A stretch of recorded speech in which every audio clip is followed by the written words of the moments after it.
শীতকাল আসবে আর ভুলো মাছের বড়া খাবো না তা কি করে হয়? আপনাদের এইদিকে এই মাছটাকে কি বলে আমি জানি না। অনেকে কুচো চিংড়িও বলে, তবে আমাদের এইদিকে এই মাছটাকে বলে ভুলো মাছ।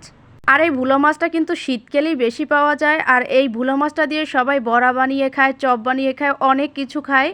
কেউ আবার ভর্তা করেও খায়, আবার শুকিয়ে সংরক্ষণ করে রেখে দেয় শুটকির মতো। তো আমি শীতের মধ্যে এই প্রথম ভুলো মাছ আনছি বাজার থেকে, 80 টাকা করে কেজি নিয়েছে। আর এই ভুলো মাছের ভিতরে কিন্তু অনেক ছোট ছোট মাছ থাকে, যেমন পোয়া মাছ, কাচকি মাছ, আরও অনেক কিছু ময়লা থাকে। তো এগুলো আমি সব বেছে এখন ফেলে দিব।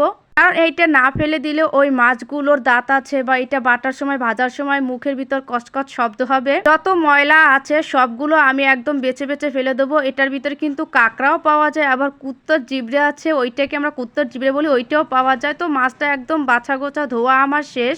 এই মাছটা ধোয়া একদমই সহজ, ঝাঁপির উপর রেখে তারপর মগি দিয়ে পানি ডালে একদম পরিষ্কার হয়ে যায়, একদম ধকধকে সাদা হয়ে গেছে। আমি এইখানে মাছ নিব আর মাছের সাথে আমি কিছু মুসুরি ডাল অ্যাড করব, সেজন্য এই মুসুরি ডালটা আমি একদম পানিতে ভিজিয়ে রাখছি। এইটা ফুলে উঠলে তারপর আমি এটা বাটা শুরু করব।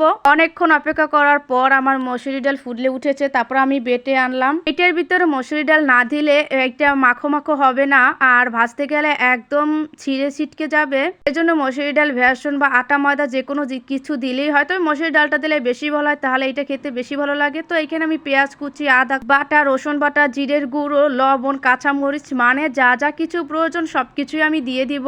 আমি জানি আমার মতো এরকম চপ অনেকেই করে, কিন্তু আমি করছি সেটা আপনাদের সাথে শেয়ার করলাম। তো কাঁচামরিচটা আমি কেচি দিয়ে কেটে দিয়েছি, আমি হাত দিয়ে কাটি না, তাহলে হাত অনেক জ্বালা পোড়া করে। আর শেষে আমি ধনিয়া পাতাও দিয়ে দিয়েছি, শীতের সিজন ধনিয়া পাতা না দিলে কি হয়। আর এইদিকে আমার হাতটা অনেকখানি কেটে গেছে, যেন আমার এই হাতের ভিতর পানি বা অন্য কিছু না লাগে, সেই জন্য আমি পলিথিন দিয়ে বেঁধে নিয়েছি, কারণ আমার ঘরে গ্লোভস নেই। আনবো মনেও থাকে না। তো এই হাতের কারণে আমি ঠিক মতো এইটাকে মিশাতেও পারতেছি না। ভাবলাম একটা বড় গামলায় নিয়ে তারপর মিশাবো। 4 আঙ্গুল দিয়ে মিশাইতে আছি, দেখেন একটা হাত আছে, আঙ্গুল আছে, মাত্র একটা আঙ্গুল আর নেই আমার, সেজন্য কত সমস্যা হইতে আছে। আহারে, কত মানুষের দুটো হাত নেই, দুটো পাও নেই। আল্লাহ তুমি সবাইকে রক্ষা করো। সামান্য একটা আঙুলে ব্যথা, সেই জন্য আমার একটু কাজ করতে কত কষ্টটা হইতে আছে। তেল গরম হওয়া পর্যন্ত আমি অনেক অপেক্ষা করছি, কিন্তু আমার অপেক্ষার বাদ একদম শেষ হয়ে গেছে। আমার হাতে খুবই জ্বালাপোড়া করতেছে। আমি তেলটা হালকা গরম হয়েছে তখনই আমি পেঁয়াজগুলো দিয়ে দিয়েছি।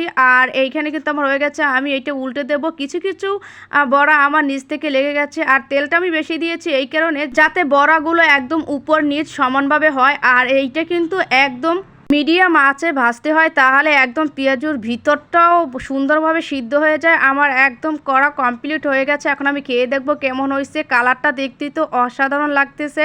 আমি আমার রান্নাগুলো আপনাদের মাঝে শেয়ার করি, কেউ বাজে কমেন্ট করবেন না।